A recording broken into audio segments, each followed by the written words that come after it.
Welcome back to our channel catchy classroom. आज के video में हम प्रोसेस कॉस्टिंग में इक्विवेलेंट प्रोडक्शन के कॉन्सेप्ट को समझेंगे और साथ ही statement of equivalent production, statement of cost और स्टेटमेंट ऑफ इवैल्यूएशन कैसे बनाते हैं ये भी कवर करेंगे। अगर आपको नहीं पता कि प्रोसेस कॉस्टिंग क्या होता है तो आप हमारे पिछले वीडियो देख सकते हैं जहां हमने डिटेल में बताया है कि प्रोसेस अकाउंट कैसे बनाते हैं, नॉर्मल लॉस, एबनॉर्मल लॉस और एबनॉर्मल गेन का क्या ट्रीटमेंट होता है। तो ज़रूर देखें डिस्क्रिप्शन और आई बटन में दिए गए लिंक पर क्लिक करके। और आगे आने वाली वीडियोस को देखने के लिए आप हमारे चैनल कैची क्लासरूम को सब्सक्राइब करें और बेल आइकन को दबाएं। तो चलिए शुरू करते हैं। क्वेश्चन में बताया गया है कि मार्च के महीने में 2000 यूनिट्स का मटेरियल इशू हुआ जिसकी कॉस्ट 18,000 रुपये थी, लेबर की कॉस्ट 9,000 रुपये और ओवरहेड्स की कॉस्ट 6,600 रुपये थी। महीने के अंत तक 1500 यूनिट्स बिल्कुल कंप्लीट थे और दूसरे प्रोसेस में जाने के लिए तैयार थे और 500 यूनिट्स इनकम्प्लीट थे जिसमें मटेरियल 100% लग चुका था। यानी इन 500 यूनिट्स में जो रॉ मटेरियल लगना चाहिए था वो पूरा लग चुका है। लेबर 60% का मतलब लेबर ने 500 यूनिट्स को बनाने का 60% काम अभी तक किया था और 40% काम बाकी है, जबकि ओवरहेड्स सिर्फ 30%, यानी इन यूनिट्स में ओवरहेड्स का 30% खर्चा अब तक हो चुका है और 70% अभी बाकी है। क्वेश्चन में हमें statement of equivalent production, statement of cost, statement of evaluation और प्रोसेस अकाउंट बनाने को कहा गया है। अब सबसे पहले हम इस प्रोडक्ट का प्रोसेस अकाउंट तैयार कर लेते हैं, प्रोसेस ए अकाउंट।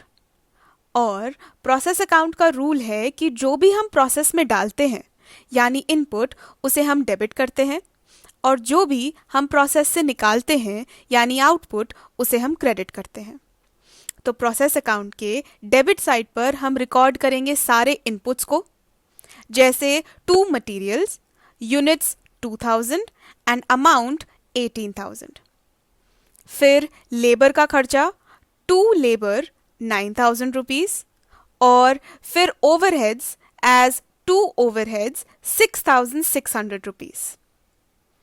क्रेडिट साइड पर हमारे पास है गुड्स जो इस प्रोसेस में बनकर कंप्लीट हुए हैं यानी आउटपुट 1500 यूनिट्स और ये यूनिट्स दूसरे प्रोसेस में ट्रांसफर करेंगे।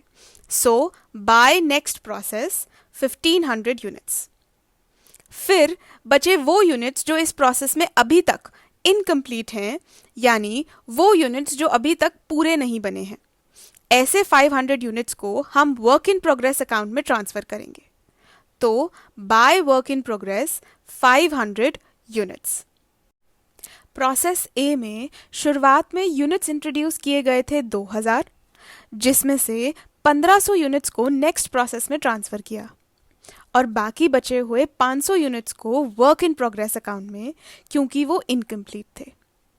मतलब डेबिट साइड पर टोटल यूनिट्स 2000 हैं और क्रेडिट साइड पर भी टोटल यूनिट्स 2000 हैं।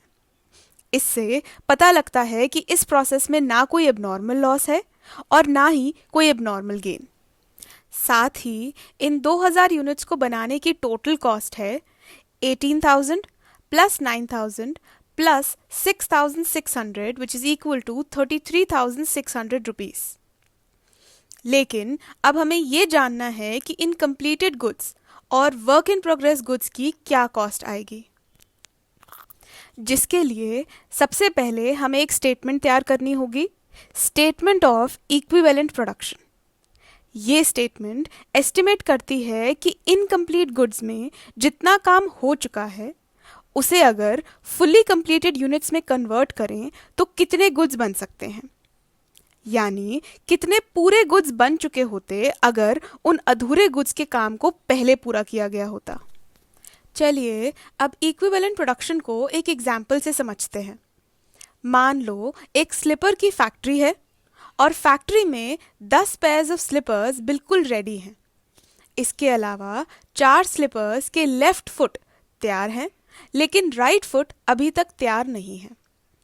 तो अगर हम देखते हैं तो हमें ये समझ आता है कि 10 पेयर ऑफ स्लिपर्स तो फिनिश्ड गुड्स हैं, मतलब पूरी तरह से तैयार हैं, और 4 स्लिपर्स ऐसे हैं जो वर्क इन प्रोग्रेस में हैं, मतलब अभी पूरे तैयार नहीं हैं।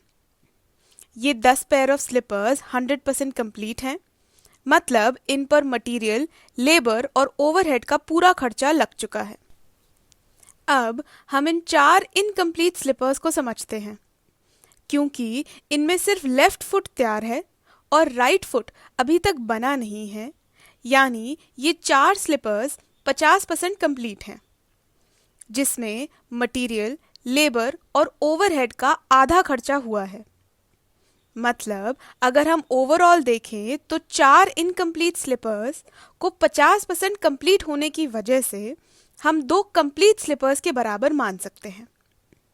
इसी तरह से अगर हम टोटल स्लिपर्स देखें जो फैक्ट्री में हैं, 10 फिनिश्ड पेयर्स हैं और 4 50% कंप्लीट हैं, जो 2 कंप्लीट स्लिपर्स के बराबर हैं।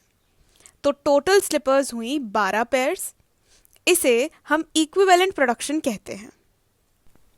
इक्विवेलेंट प्रोडक्शन को हम एक फॉर्मूला से भी कैलकुलेट कर सकते हैं, completed units plus number of units of work in progress multiplied by degree of completion in percentage.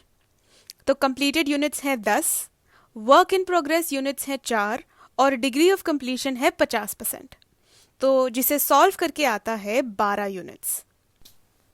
चलिए इसे अब एक टेबल से भी समझ लेते हैं। कंपनी के पास कंप्लीटेड स्लिपर्स यानी फिनिश्ड गुड्स 10 हैं और इनकम्प्लीटेड स्लिपर्स यानी वर्क इन प्रोग्रेस 4 हैं। तो पहले फिनिश्ड गुड्स 10 पेयर्स 100% कंप्लीट हैं। इसका मतलब इन गुड्स में मटेरियल, लेबर और ओवरहेड की कॉस्ट 100% लग चुकी है, यानी मटेरियल पूरे 10 यूनिट्स का लग चुका है, लेबर भी 10 यूनिट्स की लग चुकी है और ओवरहेड्स का खर्चा भी 10 यूनिट्स पर हो चुका है।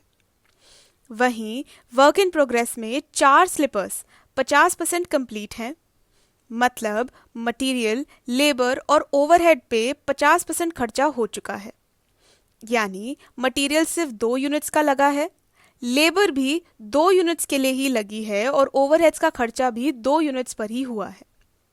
तो टोटल इक्विवेलेंट यूनिट्स हुए 10 + 2 = 12 यूनिट्स। इससे हमें ये पता चला कि इक्विवेलेंट प्रोडक्शन क्या होती है। तो चलिए अब क्वेश्चन में वापस चलते हैं और स्टेटमेंट ऑफ इक्विवेलेंट प्रोडक्शन बना लेते हैं, जहां पे हम पहले लिखेंगे इनपुट 2000 यूनिट्स और फिर आउटपुट, जहां पहला आउटपुट है फिनिश्ड गुड्स 1500 यूनिट्स और दूसरा आउटपुट है work in progress which is 500 units. सबसे पहले फिनिश्ड गुड्स, और फिनिश्ड गुड्स में मटेरियल, लेबर और ओवरहेड्स का खर्चा 100% है, यानी पूरा हो चुका है। मटेरियल में फिनिश्ड गुड्स पर पूरा मटेरियल लग चुका है, इसीलिए मटेरियल का डिग्री ऑफ कंप्लीशन 100% है। तो कंप्लीटेड यूनिट्स ऑफ मटेरियल हुए 1500 multiplied by 100% which is equal to 1500। Labour में गुड्स फुली रेडी होने का मतलब है कि लेबर का काम भी 100% कंप्लीट है, यानी लेबर ने 1500 यूनिट्स तैयार किए हैं। So again 1500 into 100% is equal to 1500। और लास्ट में ओवरहेड्स का खर्चा भी 100% हो चुका है, तो 1500 into 100% is equal to 1500। फिर दूसरा है वर्क इन प्रोग्रेस। क्वेश्चन में बताया गया है कि degree of completion of incomplete units जो मटेरियल के लिए 100% है, लेबर के लिए 60% और ओवरहेड्स के लिए 30%। तो सबसे पहले मटेरियल का डिग्री ऑफ कंप्लीशन दिया है 100%। इसका मतलब भले ही 500 यूनिट्स इनकम्प्लीट हैं, पर उन पर मटेरियल पूरा लग चुका है। तो यूनिट्स ऑफ मटेरियल हुए 500 इंटू डिग्री ऑफ कंप्लीशन जो है 100% विच इज इक्वल टू 500। अब दूसरा है लेबर, जिसका डिग्री ऑफ कंप्लीशन है 60%। तो यूनिट्स हुए 500 इंटू 60% इक्वल टू 300 यूनिट्स। और आखिर में ओवरहेड्स जहां डिग्री ऑफ कंप्लीशन है 30%, तो यूनिट्स हुए 500 multiplied by 30% is equal to 150 units. चलिए अब इक्विवेलेंट यूनिट्स निकाल लेते हैं। मटेरियल में हुए 1500 plus 500 which is equal to 2000 units. Labour में 1500 प्लस 300 इक्वल टू 1800 यूनिट्स और ओवरहेड्स में 1500 प्लस 150 इक्वल टू 1650 यूनिट्स।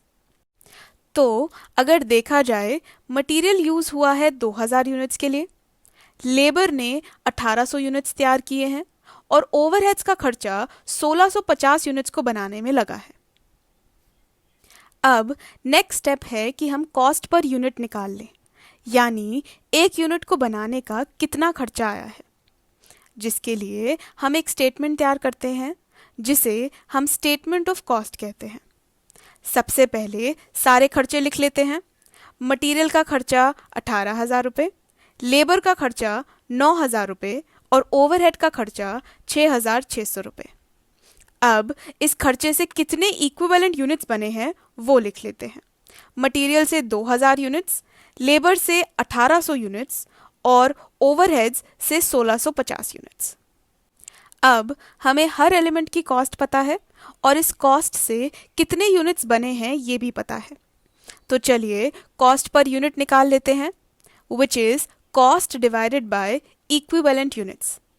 सबसे पहले मटेरियल 18,000 डिवाइडेड बाय 2000 जो आता है 9 रुपीज़, यानी एक यूनिट को बनाने में मटेरियल का खर्चा 9 रुपये है। ऐसे ही लेबर का भी निकाल लेते हैं। 9,000 divided by 1800 which is equal to 5 rupees, यानी एक यूनिट को बनाने में लेबर का खर्चा 5 रुपये है। और ओवरहेड्स में 6600 divided by 1650 is equal to 4 rupees, यानी एक यूनिट को बनाने में ओवरहेड का खर्चा 4 रुपये है। तो एक यूनिट को बनाने की टोटल कॉस्ट होगी 9 plus 5 plus 4 which is equal to 18 rupees. अब हमें एक यूनिट को बनाने की कॉस्ट पता है, तो चलिए फिनिश्ड गुड्स और वर्क इन प्रोग्रेस का कॉस्ट भी निकाल लेते हैं, जिसके लिए हम स्टेटमेंट ऑफ इवैल्यूएशन बनाते हैं। टोटल फिनिश्ड गुड्स हैं 1500 यूनिट्स और एक यूनिट को बनाने की कॉस्ट है 18 रुपये। तो टोटल कॉस्ट हुई 1500 multiplied by 18 which is equal to 27,000 rupees. अब वर्क इन प्रोग्रेस में मटेरियल के यूनिट्स हैं 500, लेबर के यूनिट्स 300 हैं और ओवरहेड्स के यूनिट 150 हैं। वहीं एक यूनिट को बनाने का मटेरियल की कॉस्ट 9 रुपये है, लेबर की 5 रुपये और ओवरहेड्स की 4 रुपये।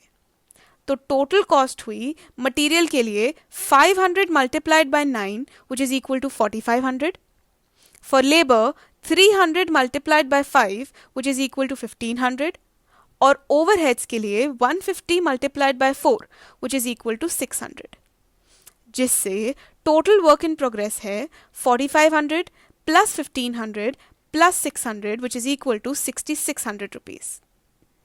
अब हमारे पास फिनिश्ड गुड्स और वर्क इन प्रोग्रेस की वैल्यू है, जिसे हम अपने प्रोसेस ए अकाउंट में डाल देंगे और अपना प्रोसेस अकाउंट बंद कर देंगे।